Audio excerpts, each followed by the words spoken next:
Hello everybody. Today I'm continuing my journey test driving vehicles that I think would be, a good, in my sense of the understanding, a good replacement for my 2006 Lincoln Town Car. Now, I'm still driving my Town Car. As a matter of fact, I drove my Town Car all the way to this Pullman of Kenosha / Racine. That is in Wisconsin, so I drove across the border to the north. I found this 2018 Buick Lacrosse. Apparently it's a gas saver. Well, maybe when compared to the, to the Lincoln Town Car. It does, here, I don't know. They decided to stick a window sticker for a used car here on the windshield, which makes no sense to me. And here they have it marked for $30,995, but on the website, they have it for $28,999, and it's to 2018, and it's got 57,000 miles. So I have nothing to do. It is a Saturday. I decided to drive up north and test drive it. I've looked at these vehicles before. In no way, shape, or form am I saying that it's an equivalent of a more modern Town Car. It is definitely not. It doesn't ride anything like that. It is a lot more modern. But it does have some of the styling cues from, the stuff that I love. And keep in mind, I'm a former 2010 Buick Lacrosse owner, and I do remember the kind of the sweep sphere, or whatever they call this design, from before. And I did fall in love with it. And keep in mind, this is before YouTube. Otherwise, I would have made like a million videos about it. And, so I do love it. And in this particular one, it's a premium trim and it's an all-wheel drive. So that's kind of interesting. Excuse me. Swear. There's very few all-wheel drive sedans out in the market. My 2010 Buick Lacrosse was not. It was a front-wheel drive. But, it attracts me. It attracts me maybe because of the, the tri-shield grill. And I know you push on it and you can pop the trunk. Here it does come with these original floor mats, which surprisingly, and I remember this from my own 2010 Buick Lacrosse, they don't have anything. They don't have a GM logo anywhere. They don't have a Buick logo anywhere. Makes no sense. Why would they make the most generic, boring looking factory floor mats? Well, I know why, because it's cheaper. But at the same time, it's like, come on. I mean, when these were new, these were like $40,000 cars. But anyway, no cargo net. There's some tie down hooks right there. Possibly there's some aftermarket accessory, but I wouldn't even know where the hell would you even put it. The battery is surprisingly here. No clue how to replace it other than start pulling stuff off. I mean, it looks like fairly okay. I mean, it is a 2018 vehicle, so I'm not sure if it's an original battery or not. I'm probably not going to buy it today. Watch my next video. Ladies and gents, here's my 2018 Buick Lacrosse. But no, I mean, too soon to tell. Here's a spare. It's the same type of lift handle that you can hook up to this thing. It's a European thing. Comes with a full-size spare. My Lacrosse did, I think, have an inflator kit, but luckily I never had to use it. Same type of pull handle, which is kind of loose a little bit here. I'm not sure why. This is different, the little escape pod thing. Okay. So overall, I mean, and once again, I love the design.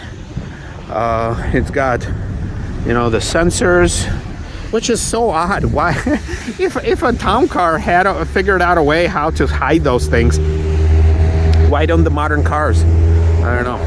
Another thing that kind of draws my attention is I always check for the tires on a used car. I mean, my Town Car came with a good set of rubber. This one's too. I'm not sure if it's, yeah, Centuardo. Oh, okay, Pirelli. All right, so these are, decent tires. Some curbing on the wheel, maybe not this particular one, but I saw some of it around. Definitely on the other side. Okay, this side looks clean, but yeah, the venti ports that do absolutely nothing. The front, I mean, I love the front. I love the badge. I love how these things look. The 2010 version did have a little different, more bolder look, and I remember had like a little chromey things going down here. This one is a little more, subdued.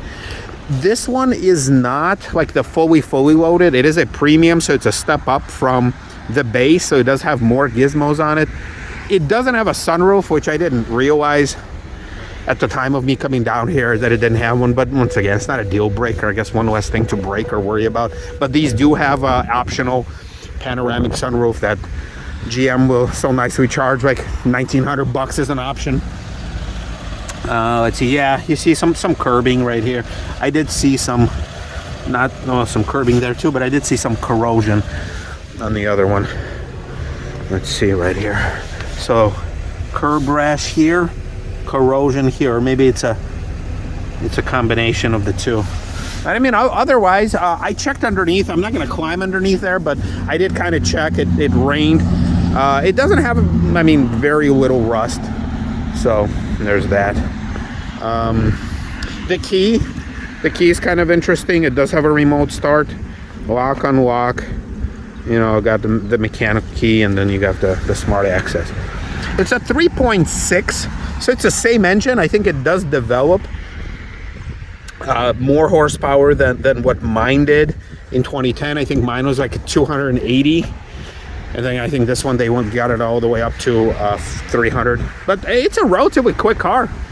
All right, so here on the panel, you got this. I remember it. I mean, it's got the fake stitching everywhere. But, you know, you got to understand this is not a $140,000 new car. It was about $35,000 to $40,000. And they did have the higher trim level. I think the Avenir that may have substituted some of the material. Plastic wood, but you know me, I love it. I'm a sucker for this. Nice satin kind of semi-gloss finish. All the standard buttons, memory, easy access to leave, trunk. Not powered.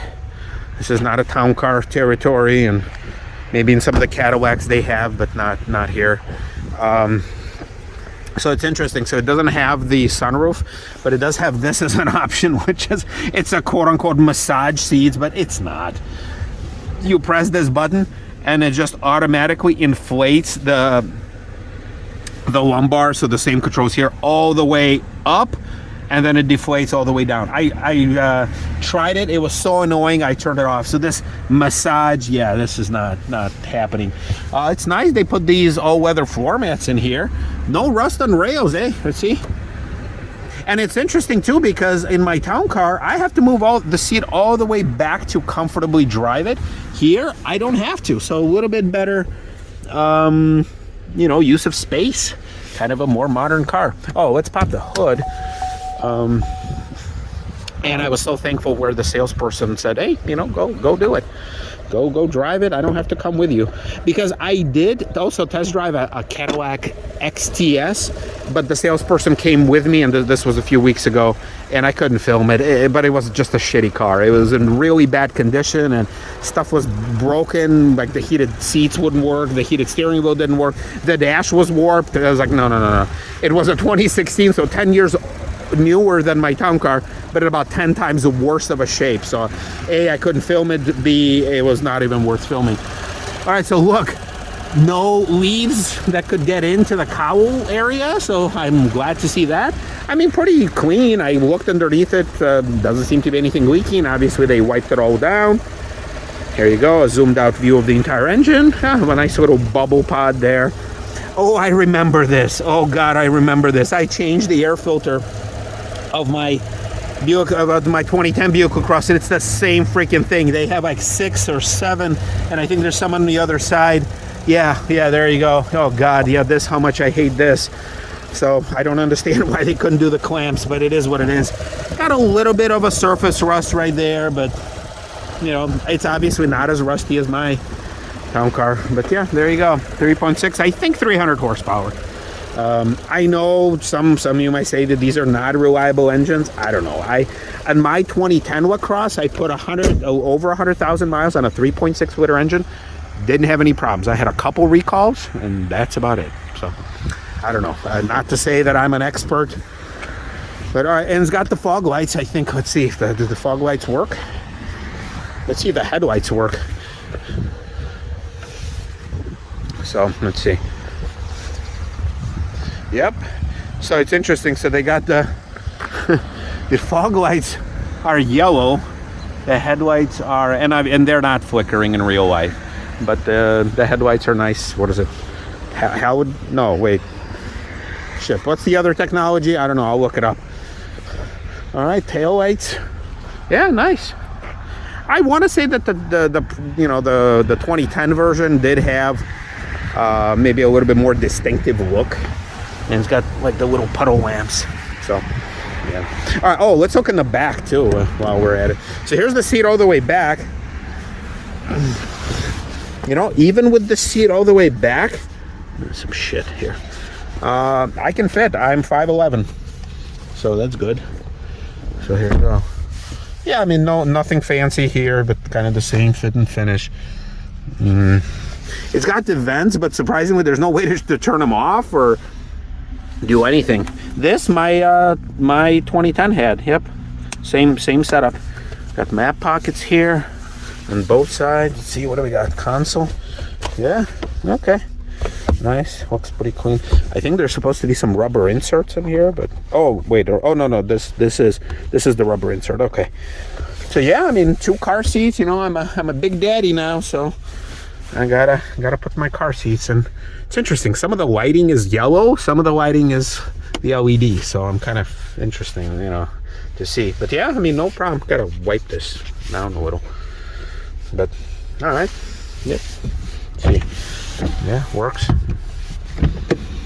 Yeah, the fake stitching is nice. It's not as plush as a town car. I mean, I'm not trying to sell you on this thing, but you know, no rust.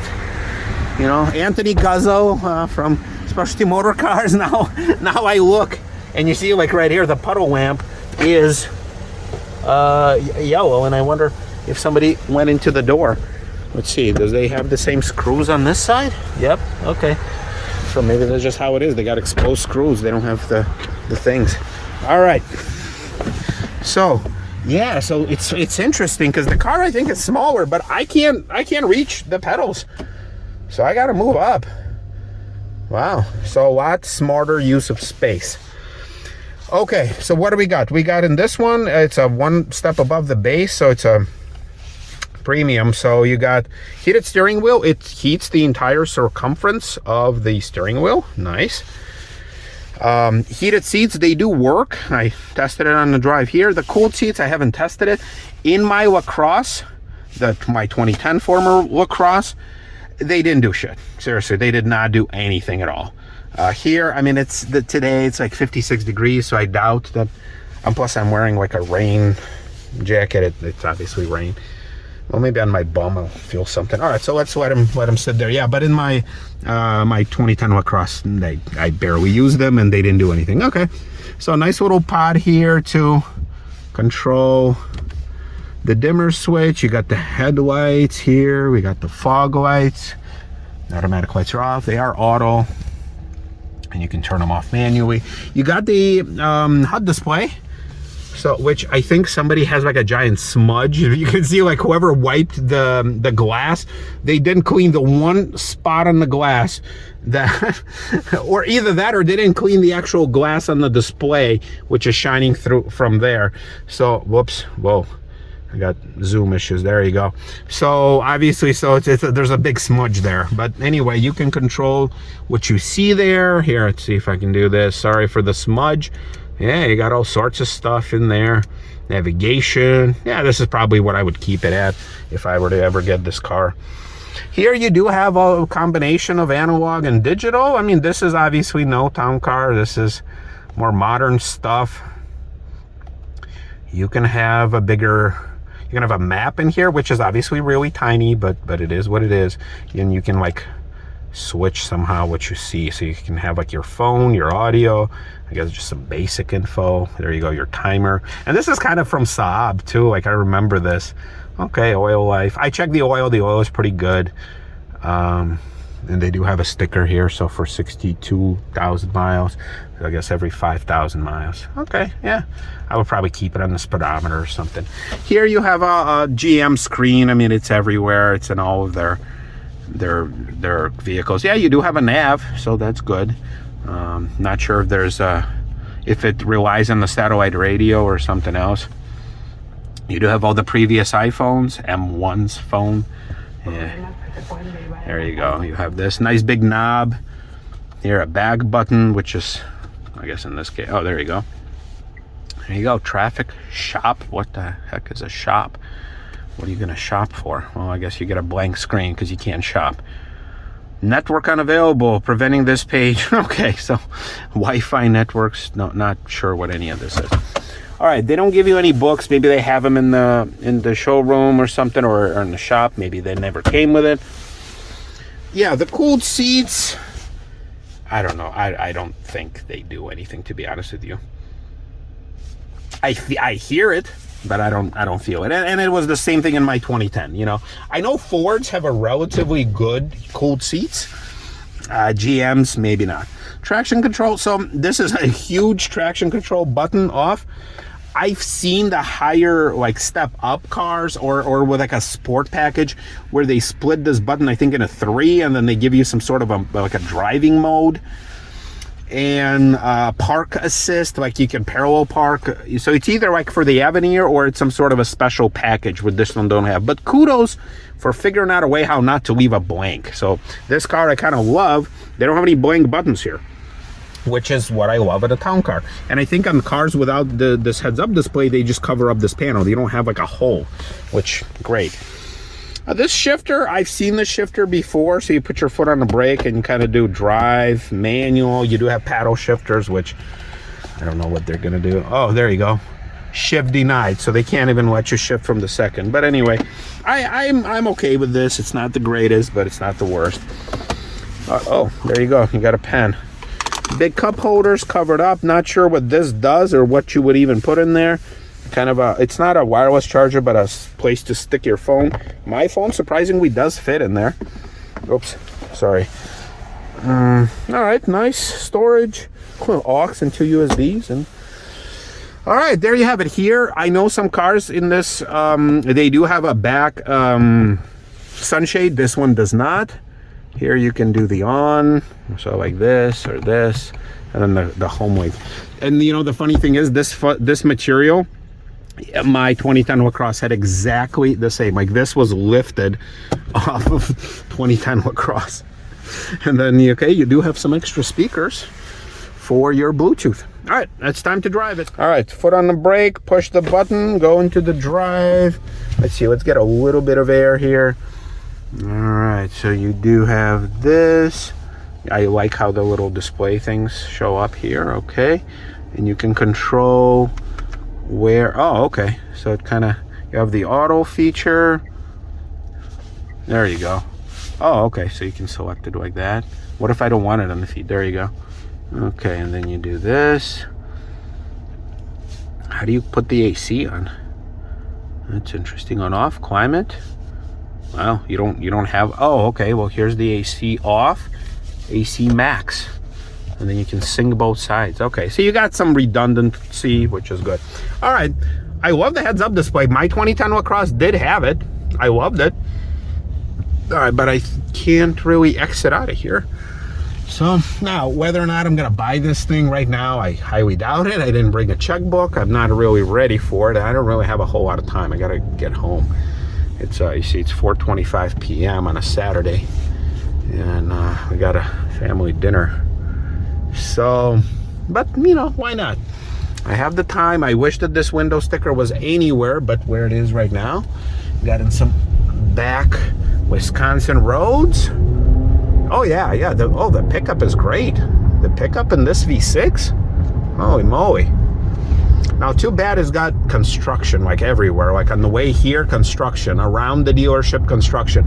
All these side streets, construction. So no matter where I go, it's a construction zone. So I can't really like let it rip. But I'm telling you, I'm not a speed demon. I mean, for God's sakes, I drive a town car. but you know, all this technology, all this modern, you know, as modern as we can get without being, you know, 50, 60 grand and expensive. And you know, you got collision avoidance system. You do have cruise control that will keep the distance for you. You see, collision alert and all that. Look, it even shows up on the little display there. So it warns you basically. So you see, it warns you, I guess, when the car in front like slows down or whatever, speeds up. Yeah, like, I mean, I dig the screen, the voltmeter. I'm not sure why that's necessary. You have a lot of good gauges here. I don't think these little gauges on the left and the right, like the half circle thing or third circle, are customizable. But, you know, I dig it. I don't think you can also change the speedometer the way it looks. You can only change it on the heads-up display, which, okay, I guess. Yeah, remote start built in. All the modern features. Obviously, I don't think there's any warranty left at this point, unless it's like the drivetrain.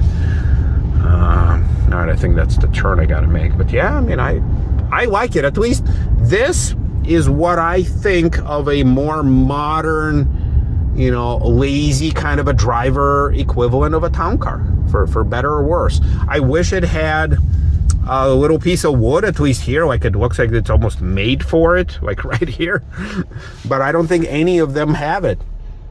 And also the leather on here is starting to kind of go a little bit. So if I ever go this route, I'll have to probably do another one of those stitched on thing. Not a big fan of the color scheme, although, you know, it's fine. I wish it was just gray or black, not this tan thing. Tan doesn't really look good on most cars, says a guy who drives a car with a tan interior. Anyway, well, there you have it. Yeah, like the pickup, like, look. Yeah, probably not a very smart move in a construction zone, but yeah, so let's go back. Let's talk to the salesperson. Let's figure out a way how to kindly say, you know, thank you. If I appreciate it, I'll think about it. And oh, you know what? I just realized that this little green icon, when I start getting close to the other car, it starts flashing, and then when it, or something like that. I don't know. I can't really figure it out. Like, I'm kind of far away, but then it's still lighting up. But anyway, I don't know.